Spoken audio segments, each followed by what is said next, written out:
First day in pads, the fans are back, and the Mason Brooks hype train is rolling. All that and more on your 1 August Daily Commanders Update. Let's go. Greetings and salutations. Welcome to your 1 August Daily Commanders Update. I'm Nathan Perry from Ref the District, and today was the first day in pads, and we are excited because this is where the rubber meets the road. Offensive linemen, defensive linemen actually getting it to put hands on each other. You've got people blocking. You've got the run game trying to form itself. It is quite the day. We've got plenty of things to talk about. The first one that was a little bit of a surprise to me was Jamin Davis returning to practice today.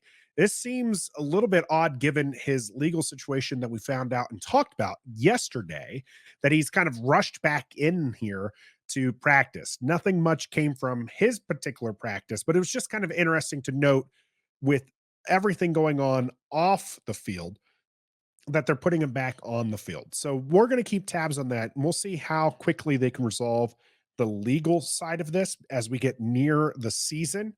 He's already kind of prolonged this out one season.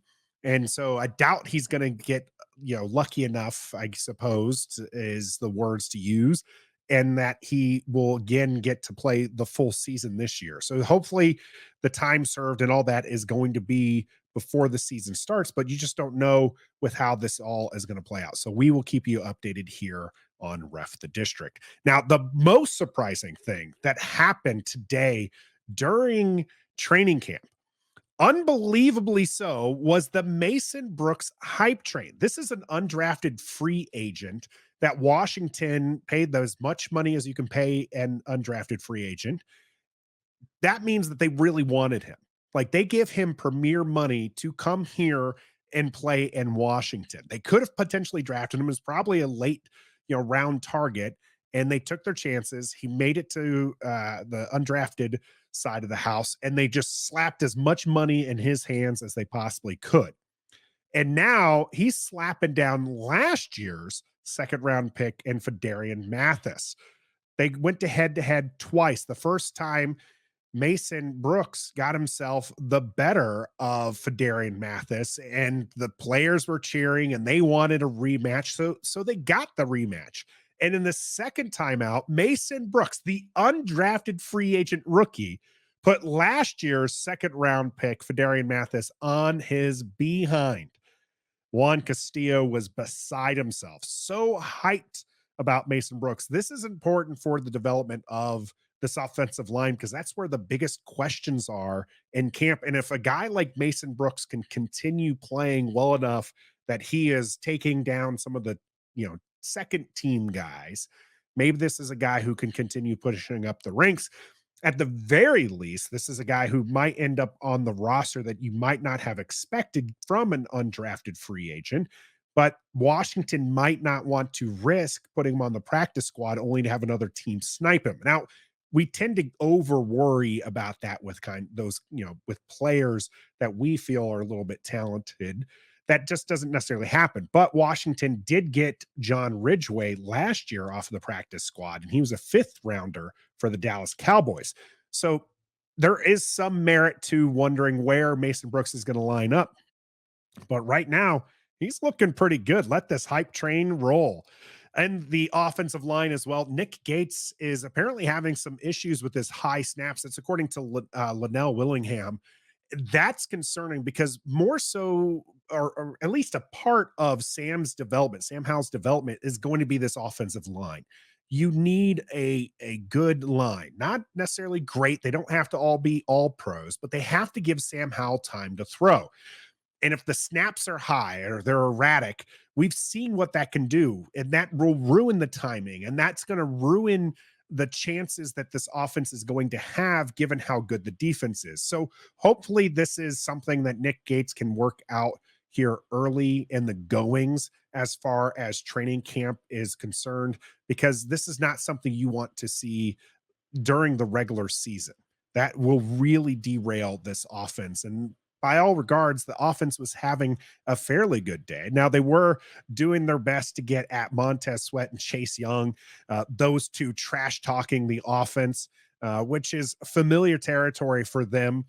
Chirping back and forth. Offense did chip Sweat back to back with a tight end and a running back, which kind of got under his skin.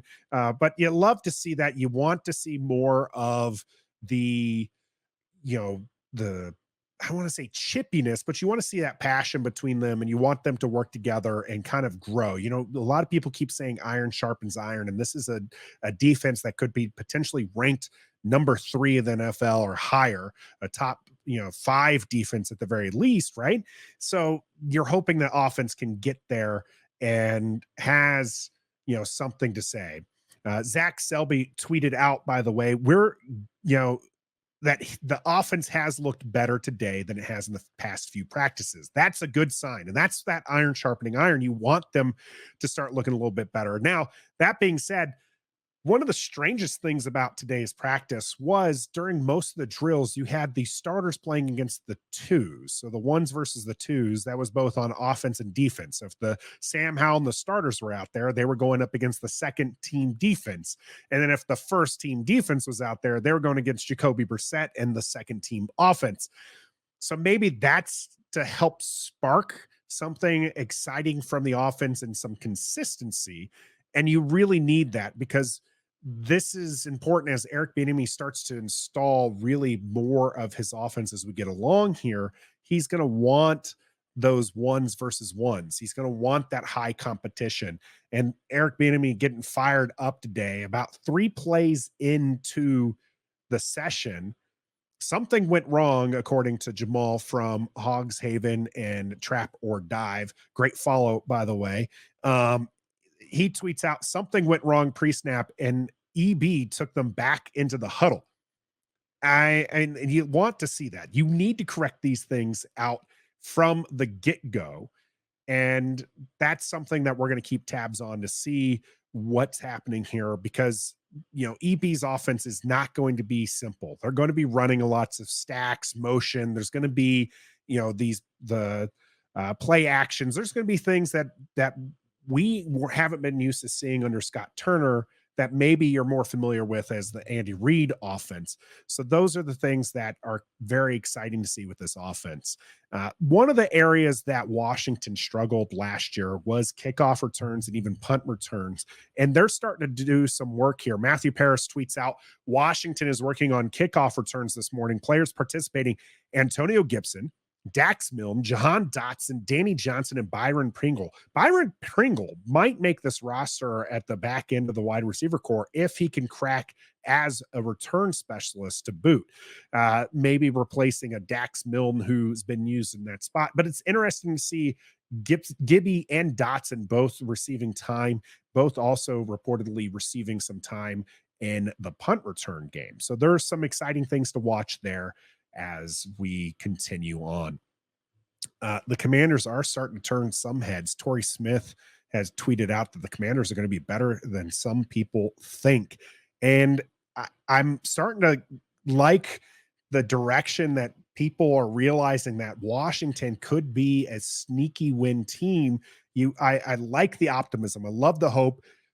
I wonder if it's better that they fly under the radar or maybe we don't get our hopes up too much. We'll see how all of that works out. But I mean, there's a lot of good things going on. And some of those, by the way, are coming from Sam Howell and Terry McLaurin. Absolutely looking wonderful here. I mentioned that the stands were filled with fans today.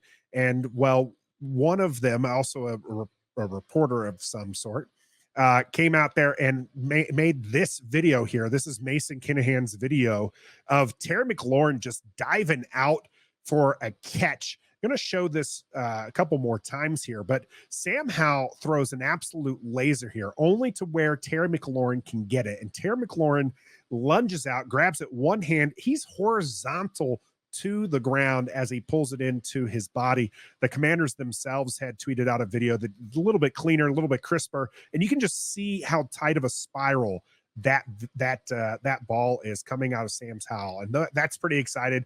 Terry McLaurin pretty excited on the catch. The wide receivers, Curtis Samuel, Terry McLaurin, going around telling people that they believe in Sam Howell.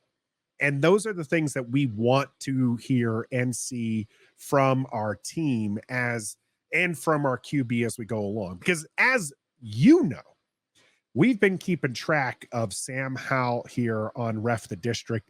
And this is, as it stands now, with Stoner's good and not good Sam Howell tracker. There's 2 good days and 3 not good days. Kind of, mentioned other people are recognizing this as well, is that today might have leaned towards the green side, but we'll get there in a moment, because you have been talking to us about how you feel about the tracker, and it's been kind of fun to keep a track here. Gary mentioning, how else can Sam discover what throws he can or cannot make at the NFL level, but to explore these things in camp?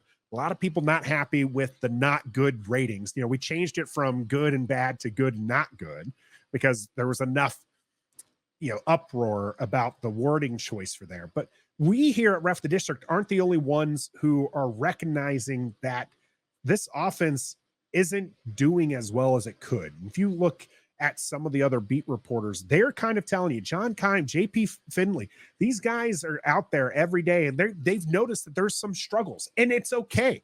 There are going to be some struggles. This is a second-year player at learning yet another offense and trying to get comfortable, but you hear some of those good things. So just take some patience, but understand that's not, just Ref the District recognizing that maybe this offense has some work to do. It is still early, so we're going to keep track of it that way. Frankie, upset with our rating yesterday, said, I love y'all, but you're all wrong today. Sam Howell threw an interception, but he also threw a touchdown to Terry, and the offense was moving the ball the second 11v11 session. That's true. There's going to be ups and downs of every practice. Today was no different. Even that great catch by Terry technically was a dead ball play, as Chase Young got to Sam Howell prior to Sam Howell getting that ball out. But you played to the whistle, and Sam Howell threw it, and it was an absolute laser, and that's a good thing. And so the offensive line is probably more of a concern to me than Sam Howell, but these are the things that need to develop. If you actually go back 5 years and look at what the beat reporters in Kansas City were saying about Patrick Mahomes, you would not figure this guy would be at the level he is. Now, Sam Howell isn't Patrick Mahomes, but there's still hope for what he can become, and we believe in him here on Ref the Districts. Yes, Stoner is not the guy who is in love with Sam Howell, but it's all right. As Green points out here, Stoner does not deserve to be in charge of the good and not good chart. He has made it public that he does not believe in Sam Howell. Well, I'm a Howler, and I'm the guy who's in charge of the Sam Howell tracker today, and I'm with y'all. I'm going to bring you, in fact, I'm going to bring you the fan edition of the Sam Howell tracker. Yeah, let's get that howling going, as we got rid of the not good section entirely. And we've put down all good from the start of training camp. He's only been good since the start of training camp. This is your Sam Howell tracker fan edition, and it's not realistic. Realistically, there have been some not good days in there, but that is, again, okay. He did have a good day today as the offense started getting and clicking, and you're seeing some of the things that EB wants to install. You're seeing where the offense flows one way and the ball goes back the other way. You're seeing Sam Howell apparently work some shovel passes upside down and all sorts of things that you'd see from Patrick Mahomes. These are exciting times to be a Commanders fan. And we hope that you'll join us and stay with us as we continue giving updates. But until next time, be a fan.